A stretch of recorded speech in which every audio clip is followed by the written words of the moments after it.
She wanted to go home. That morning, the doctor had delivered the unvarnished news. She was dying. After 3 truly valiant years filled with all kinds of miraculous medical intervention, her oncologist had come to the end of possibilities. With tears in his own eyes matching the ones filling hers, the oncologist gently told her, "There's nothing more we can do for you." There was a long pause while she took it all in. "I've had a good run," she finally said. "These last 4 months here at the hospital have been hell. It's time to go home." He wanted to come home. That afternoon, his faculty advisor had delivered the unvarnished news. He was failing.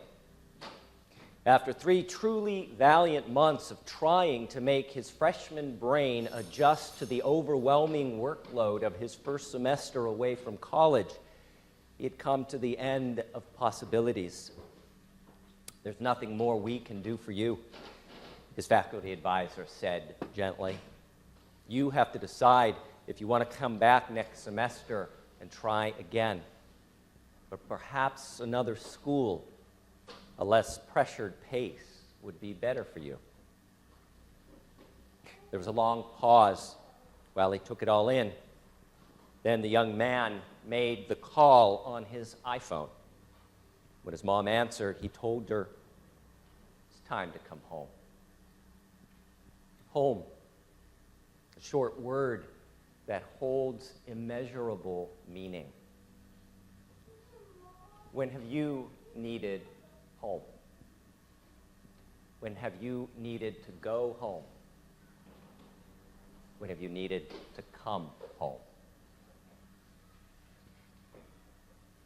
In 2001, blogger Scott Birkin asked his readers, "What does home mean to you?" He received a wide array of responses. These are just a few. "Home to me is where I am accepted unconditionally for everything I am. Home to me is my kids. No matter what happens and how bad my day may be, just hugging them can make everything right. Home to me is a place to refuel. I'm single with no familial responsibilities, so I live outside of home. Ergo, my home is my launching pad." Another response: "Home for me is where I feel comfortable and secure. I've been to places where I am by myself and experience total loneliness and cry myself to sleep. But when I meet people that I call friends, then that place becomes home for me." Another wrote, "Home to me is one of 2 places. It can either be on the back of my horse, because it's something I enjoy doing and lets me escape from anything and everything else. Home can also be my house with the cats, dog, and fiancé when we have just settled down to relax for the night. A cup of hot tea, a purring cat, my fiancé's strong arm around me, and a good book or movie makes me feel pretty darn at home." Someone else wrote, "I'd define home as that place where you started. It's the home. There may be others, of course, as you grow and change and move along, but they are merely lowercase homes. Home, to me, is the first place I first remember." What does home mean for you? There's many answers to the question as there are people in the world. And many of those answers are not as warm and fuzzy as the ones we've just heard from the blogosphere. For many, home is a place of danger, despair, isolation, or abuse. For many displaced persons, refugees, the homeless, home is something that has been lost. Others may have no idea how to answer the question because they have not ever experienced a sense of home. 12 years ago, I was serving as minister at another congregation. As I do now, I often end the Sunday service with a benediction that began, "Go now in peace. May you leave this place knowing you are good and knowing you are loved." One particular Sunday, I noticed a new visitor with tears streaming down his face as I ended the benediction. 2 years later, as I was leaving my ministry there, that man came and told me about those tears. I share this with his permission.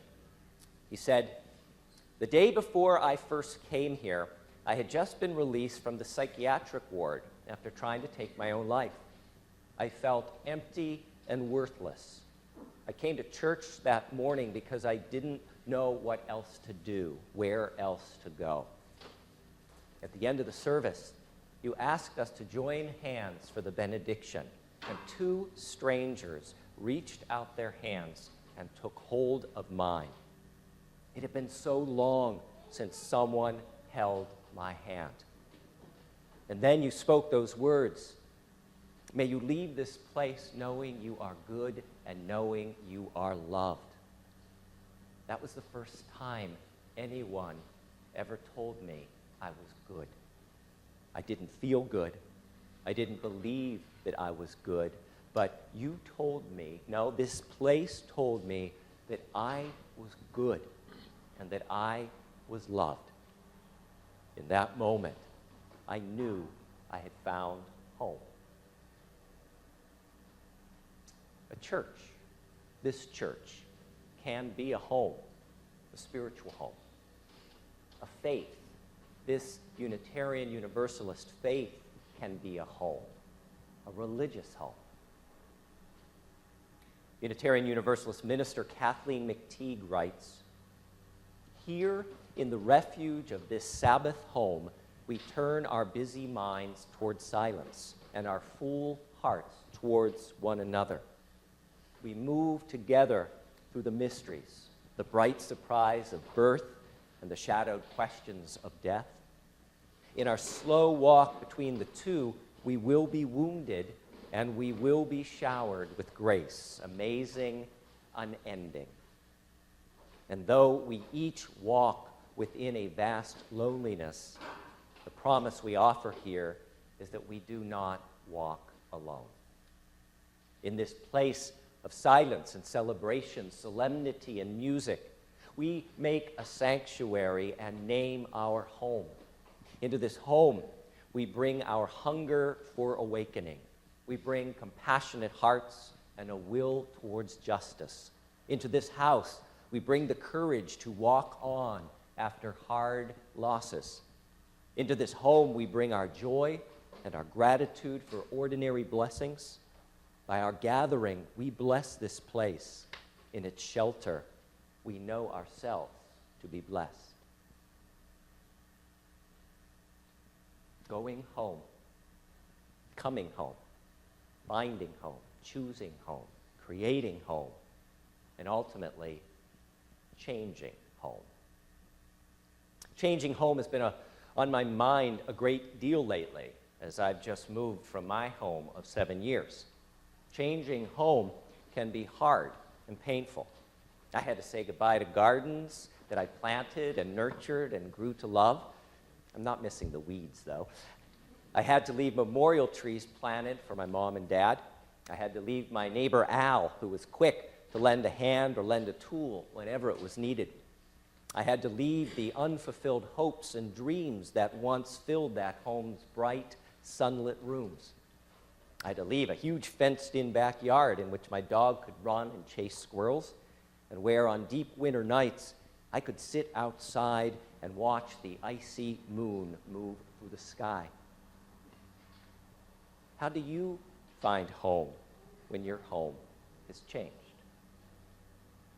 I remember when longtime church member Wendy Kinsler moved from the home that she and her late husband Robert had lived in for decades.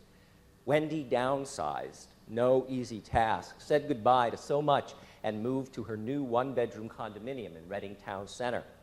To create a new sense of home, Wendy unpacked and hung up her handmade quilts. She filled the floors and shelves with stuffed teddy bears and other crafts she and her friends had made through the years. She surrounded herself with pictures from her life, from her childhood, from her early years with Robert, from her daughter's lives, her grandkids, and, of course, pictures of her pets.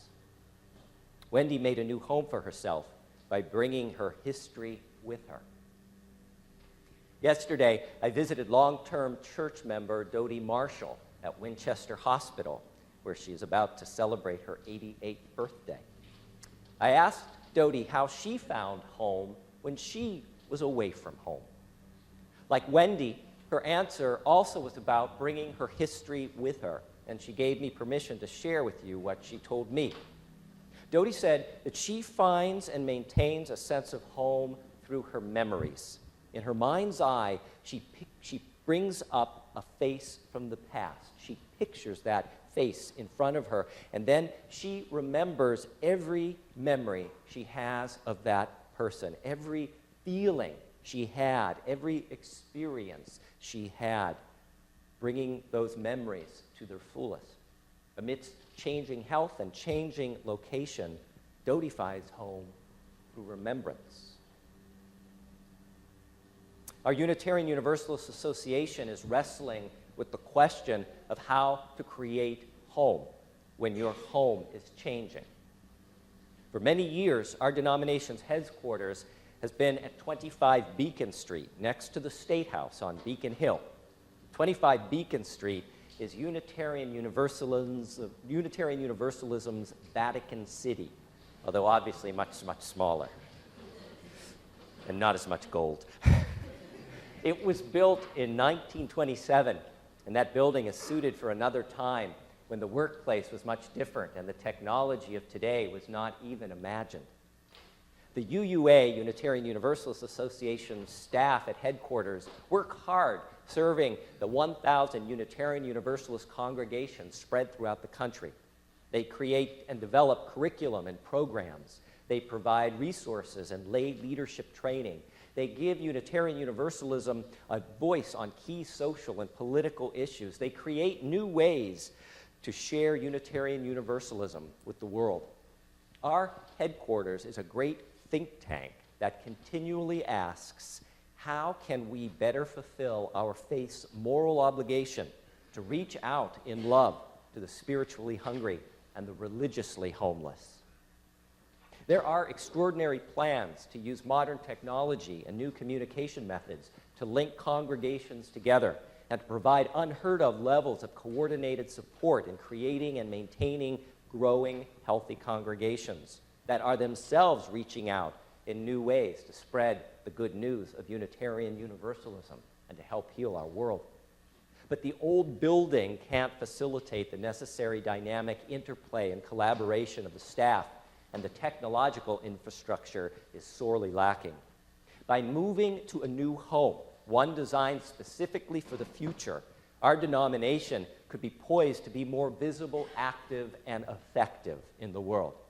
And so we are moving our denomination's headquarters from the storied history of Beacon Hill to Boston's new Innovation District, that collaborative and technological cutting-edge section of the city. But although positioning ourselves for the future, our new headquarters won't forget the past. Like Wendy and Dodie, they are bringing their remembrances and their memories with them. Being built into our denomination's new headquarters at 24 Farnsworth Street will be the Heritage and Vision Center.